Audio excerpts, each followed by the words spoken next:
Next ayah. وَإِذَا لَقُوا الَّذِينَ آمَنُوا. And when they meet those people who have believed.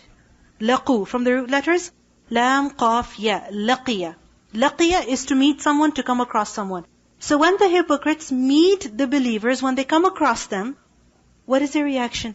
قَالُوا آمَنَّا. They say, we believe. When they were told to believe earlier, they said, are you kidding? You want us to believe like the foolish people have believed? But when they actually come in front of the believers, what do they say? آمَنَّا. We are believers. We're just like you. آمَنَّا. وَإِذَا. But when?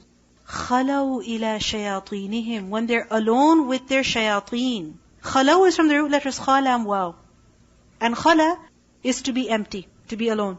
So خَلَوْا إِلَى, when they're alone with. When they're alone with who? شَيَاطِينِهِمْ. Shayateen is a plural of shaitan. Who is shaitan? What is he? Human or jinn? Not necessarily. In Surah An-Nas, what do we read?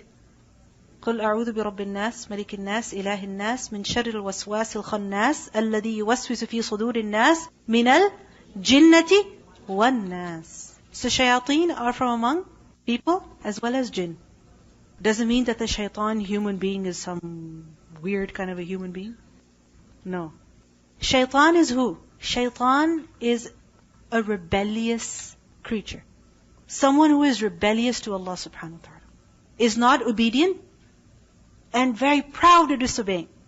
Openly disobeying Allah. Like being arrogant against Allah. Think about Iblis. What does he do? Does he not know the truth? He knows the truth. But very arrogantly he refuses to obey. Aba wastakbara. He refused and he was very arrogant. So this is what shaitan is. So remember that shaitan does not only refer to a jinn. It refers to who? Someone who is disobedient, rebellious, arrogant, not submissive. Which is why we see that the Prophet ﷺ, he also referred to a black dog as a shaitan as well. Does it mean that a black dog is a jinn? So every time you come across a black dog, you say, oh my God, jinn, jinn, jinn. No. A black dog was described as shaitan. Why? Because it's the most, you can say, rebellious of dogs in the sense that in its nature. In the sense that whenever you come across a dog that's completely black, doesn't it give you some feeling of discomfort as opposed to a white dog? Isn't it? There's a difference. I remember our neighbors, they had a black dog once upon a time. And believe me, every time we passed by, that dog would just bark and bark and bark. It would never be quiet. You try to be nice to the dog? No. So, this is why a black dog is described as shaitan. So, وَإِذَا خَلَوْا إِلَى شَيَاطِينِهِمْ. Who are their shayateen? The shayateen of the hypocrites are their leaders. And why are they described as devils? Because they are disobedient. They are rebellious. They don't believe, they don't submit, they don't obey. So the hypocrites, when they come to the believers, they say, we have believed. But when they go to their leaders, قَالُوا, they say, إِنَّا مَعَكُمْ. We are with you. No, we are with you. But what about your saying to the believers, آمَنَّا? They say, إِنَّمَا نَحْنُ مُسْتَهْزِئُونَ. We were only mocking. We were only having fun. We were only joking. We weren't serious. إِنَّمَا نَحْنُ مُسْتَهْزِئُونَ. Mustahzi'un, plural of mustahzi'. Ha, zai, hamza. Istihza' is to mock at someone, to laugh at them, to make someone the object of laughter. So, إِنَّمَا نَحْنُ مُسْتَهْزِئُونَ. We were only laughing at who? At the believers. That we said to them, آمَنَّا, and they actually believed us. We told them we are believers and they actually believed us. We were only kidding. We're not actually believers. We are with you. So what do we see over here? That hypocrites are double-faced. When they go to the believers, they talk about the deen. They show their piety. When the adhan goes, they put the hijab on their head. And very respectfully, they will talk about the deen. But when they go elsewhere, no, I'm not that religious. You have to fit in. You have to be like the people. This is what they say. إِنَّمَا نَحْنُ مُسْتَهْزِئُونَ. I was just having fun. Allah says, Allahu yastahzi'u bihim. Allah mocks at them. They mock at the believers. Allahu yastahzi'u bihim. Allah mocks at them. وَيَمُدُّهُمْ فِي طُغْيَانِهِمْ يَعْمَهُونَ. And He prolongs them in their transgression while they wander blindly. What does it mean by this, that Allah mocks at them? That He lets them go astray. Basically we see that in the Quran, many times, the evil action of people is mentioned. Like for example here, they're mocking. Mocking is something evil. It's not something good. Istihza is something very bad. But then Allah subhanahu wa ta'ala uses the exact same word, that He is doing it against who? Against the evildoers. And the meaning is slightly different there. The word is the same, but the meaning is slightly different. Okay? How is it slightly different? That Allahu yastahzi'u bihim, what it means is that Allah will punish them for their istihza. Allah will punish them for their mockery. Allah will not let them go. Allah will hold them accountable. He will punish them for their istihza. And how is it that He will punish them? In this dunya, in the hereafter. That they laugh at the believers, there will be a time when they will be laughed at. And this is something true. You may have experienced it yourself as well. That if somebody gets hurt and you laugh at them, you end up in the same situation and other people laugh at you. Or, Allahu yastahzi'u bihim, that Allah mocks at them, that just as they are deceiving the believers, Allah deceives them. In the sense that they think that they're being very clever. When they go to believers, they say, we believe. And when they go to the disbelievers, they say, we are with you. And Allah subhanahu wa ta'ala lets them do whatever they want to. And in the hereafter, He will catch them. And He will punish them. So it's as though they're being mocked at. When a person has done something wrong and you don't catch them immediately, you let them do what they're doing. And you know what they're doing. And you have a good laugh in your heart that look at them, they're being so silly. They think I don't know, whereas actually I know. So Allahu yastahzi'u bihim. And in the hereafter will be the great istihza against them. That we learn, for example, about the munafiqeen, that on the day of judgment, they will be told to enter paradise. The hypocrites will be told to enter paradise. And as they will come, the doors will be closed on their faces. Allahu yastahzi'u bihim. They mock at the believers, Allah mocks at them. He will punish them for their mockery. وَيَمُدُّهُمْ Yamuddu, from the root letters mim, dal, dal. Madda yamuddu is to extend something. To extend, for example, the rope. For example, you may have seen animals or dogs on a leash. And sometimes the owner is holding the leash very close to himself. And sometimes what happens? They let the dog go further and further by releasing the leash or by extending it so the dog can go farther. Isn't it so? So this is what madda yamuddu is. To give rope, to give freedom, to extend, to let the person do what they're doing, and then catch them afterwards. So madda yamuddu, to extend, to give rope. So وَيَمُدُّهُمْ, meaning Allah lets them do what they're doing. فِي طُغْيَانِهِمْ. What are the actions of the hypocrites? طُغْيَان. What is طُغْيَان? طَا غَيْن يَا. طُغْيَان is to exceed the bounds, to be extremely disobedient, to be rebellious. طَغَى الْمَاء إِنَّا لَمَّا طَغَى الْمَاء. When the water overflew, when it exceeds its bounds. So, the actions of the hypocrites, what are they? Rebellious. So Allah subhanahu wa ta'ala lets them commit their طُغْيَان. يَمُدُّهُمْ فِي طُغْيَانِهِمْ. يَعْمَهُونَ, they wander blindly. يَعْمَهُونَ, from the root letters عَيْن مِيم هَا. And amah is dalal, misguidance. It is also understood as blindness, confusion. That when a person is misguided, he is blind to the truth, he doesn't see it, and he's confused about reality. That the most obvious thing comes before him, but he doesn't see it, he doesn't get it. So ya'mahun, they wander blindly. And when a person is wandering around blindly, he does not even see where he's going. Can he ever be rightly guided? Can he ever see the wrong steps that he's taking?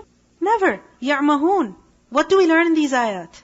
We learn about the lowliness of a hypocrite, that how coward is a hypocrite. In front of the believers, amanna. In front of the shayateen, we are with you. Why does a hypocrite do that? To the believers, we are believers. To the disbelievers, we are with you. Why does he do that? Because he is afraid.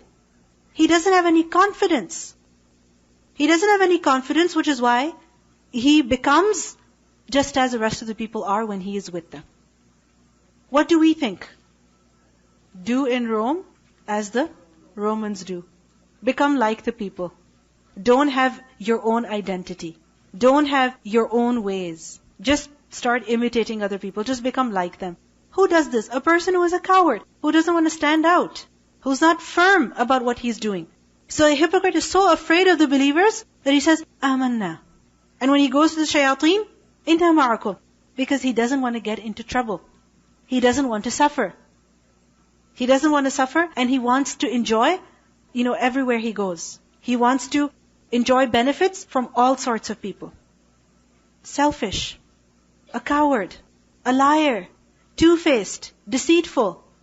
And this shows that a hypocrite is not sincere to anyone. He is not sincere to anyone. He's not sincere to his own people. He's not sincere to the believers either. I remember once I read a story about this person. He was in a particular country.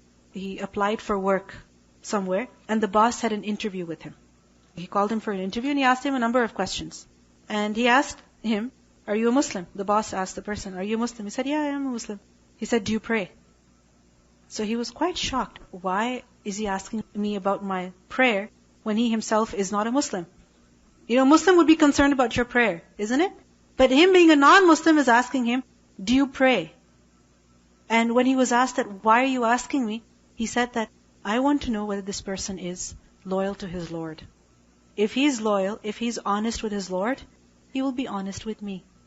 But if he is dishonest to his God, he will be dishonest with me." You understand? So, a person who has Iman, he is confident and he is the one who is honest. And a hypocrite, he is dishonest to everyone. When a person is not honest with his Lord, then he is not honest with anybody. When a person does not have fear of Allah, when a person does not give the haqq of Allah, then he does not give the haqq of anybody. Like it is said, إِذَا لَمْ تَسْتَحْيِ فَاصْنَعْ مَا شِئْتَ. When you do not have any haya, then do whatever you wish. When a person does not have haya of Allah, he's not embarrassed of doing something wrong before Allah when Allah is watching him, then he can do whatever he wants. So this is the quality of the hypocrite. He is not honest to anyone. Not honest to any person. He is selfish. Another thing that we learn from this ayah is that a hypocrite commits tughyan. And what is tughyan? As I told you, to exceed the limits. As believers, Allah subhanahu wa ta'ala has set certain limits for us. We're not allowed to do certain things. We have to stay within those bounds. Who stays within those bounds? A believer. Who steps out of those bounds? Someone who has hypocrisy in him. It does not suit a believer to exceed the bounds that Allah subhanahu wa ta'ala has set for him. For example, of the limits, of the bounds that Allah subhanahu wa ta'ala has set for us is that we have to be respectful in our speech to the Prophet sallallahu alaihi wasallam. Obviously, this is relevant to who? The Sahaba. But obviously for us as well, when we are in the majlis of the hadith of the Prophet sallallahu alaihi wasallam, then we should be respectful in the way that we talk about the Prophet sallallahu alaihi wasallam. And one of the instructions that the Sahaba were given was that they should not raise their voices in the presence of the Prophet sallallahu alaihi wasallam. And we see that the Sahaba were so careful. For example, we learned that once Abdullah ibn Zubayr, he said that a group of riders belonging to Bani Tamim came to the Prophet ﷺ. And Abu Bakr radiallahu anhu, he said that appoint so and so as their leader. These people came. Abu Bakr radiallahu anhu suggested that why don't you appoint this person from among them as their leader? Umar radiallahu anhu said, no, appoint this other person as a leader. So there was a difference of opinion between who? Abu Bakr and Umar in the presence of the Prophet ﷺ. And there was a slight dispute between them. And both of them, they began to argue that their voices became louder in the presence of the Prophet ﷺ. And then the ayat were revealed of Surah Al-Hujurat, which command the believers to lower their voices. And when Abu Bakr and Umar radiallahu anhu, when they found out about this, they started to speak very low in the presence of the Prophet ﷺ. They did not exceed the bounds anymore. And we have to think about it over here as well. That part of our responsibility is to respect our elders. Isn't it so? These are limits that Allah has set for us. We have to respect our elders, no matter who they are. No matter who they are. But sometimes, what do? We speak to them as if we're speaking to little children. We yell at them as if we're yelling at someone who has committed a huge crime. Or we don't care about their needs as if they don't exist. As if they don't have any needs. Someone who is old, they need help. When they walk into a building, they need help with taking off their jacket, their shoes. They need help. They need to sit on a chair. But what happens sometimes? We're sitting on a chair so comfortably, and they pass by us, and we know they're looking for a chair, and we pretend as if we haven't even seen them. Unfortunately, so many sisters have come to me from this class who are either elderly, or they have some issue, for example, a back problem, and they have requested that please, we have to sit on the chair. We cannot sit on the floor. Elderly women who have some reason as to why they need to sit on a chair. But it's said that we will sit on the chairs, on the desks, and we will not let them sit. This is disrespect to elders, you know that? A believer is careful. He's concerned. He's courteous. And a hypocrite, selfish, only concerned about himself. He doesn't care about the bounds of respect. Allah says, أُولَٰئِكَ الَّذِينَ اشْتَرَوُا الضَّلَالَةَ بِالْهُدَىٰ. أُولَٰئِكَ, those people who, these hypocrites, they're الَّذِينَ, those who اشْتَرَوُا الضَّلَالَةَ. اشْتَرَوُا shin raya. Ishtira is to purchase, to buy something. So these people, what have they purchased? What have they taken? الضَّلَالَة, misguidance. And what is the price that they have paid to get misguidance? بِالْهُدَىٰ, guidance. اشْتَرَوُا الضَّلَالَةَ بِالْهُدَىٰ. Ishtira is to purchase something. When you purchase something, you like it more than your money. Isn't it? You love your money. But when you find something that you really like, you don't mind spending $200 on it. You don't mind spending $300 on it. Why? Because you love that thing more than you love your money. So the hypocrite, اشتروا الضلالة, they have preferred misguidance over what? Guidance. Allah offered them huda. He sent the Messenger sallallahu alaihi wasallam. He sent the Quran. But they preferred to remain in darkness. They took dalala at the price of huda. Allah says, فَمَا رَبِحَتْ تِجَارَتُهُمْ. فَمَا رَبِحَتْ. رَبِحَتْ from the root letters, رَبَحَ.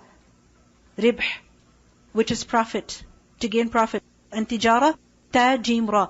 Tijara is trade, to buy and sell. When you buy and sell, why do you do that? To gain some profit. If you don't gain any profit from your buying and selling, from your trade, from your business, then your business is useless. Isn't it so? So Allah says, their tijara, their trade, their bargain, the bargain that they made, which bargain did they make? That they took misguidance and they gave guidance in its place. It did not bring them any profit. It did not bring them any benefit. فَمَا رَبِحَتْ تِجَارَتُهُمْ. Their tijara has not brought them any profit. وَمَا كَانُوا مُهْتَدِينَ. Nor are they rightly guided. They're not even rightly guided. Muhtadeen is a plural of muhtad, hadaliya, same root as hidayah. So the hypocrites, they have made a very bad choice. And they're not rightly guided. They will suffer in the hereafter. What do we learn in this ayah? We learn that a person who goes for guidance, who chooses guidance, what Allah has commanded, then that person is going to be successful. And a person who leaves that, who prefers something else over what Allah has commanded, then that person is in loss. وَالْعَصْرِ إِنَّ الْإِنسَانَ لَفِي خُسْرٍ إِلَّا هُ الَّذِينَ آمَنُوا وَعَمِلُوا الصَّالِحَاتِ وَتَوَاصَوْا بِالْحَقِّ وَتَوَاصَوْا بِالصَّبْرِ. Only such people are successful. The thing is that every single day, whatever we do, we are basically preparing for the akhirah. Whatever we do, we are preparing through it for what? Our home in the hereafter. Now it's up to us. What do we do for our home in the hereafter? The hypocrites have made a very bad choice. Allah subhanahu wa ta'ala is warning us. The Prophet ﷺ said, everyone starts his day and is a vendor of his soul. It's as though every person is selling his soul every day, either freeing it or bringing about its ruin. It's up to you.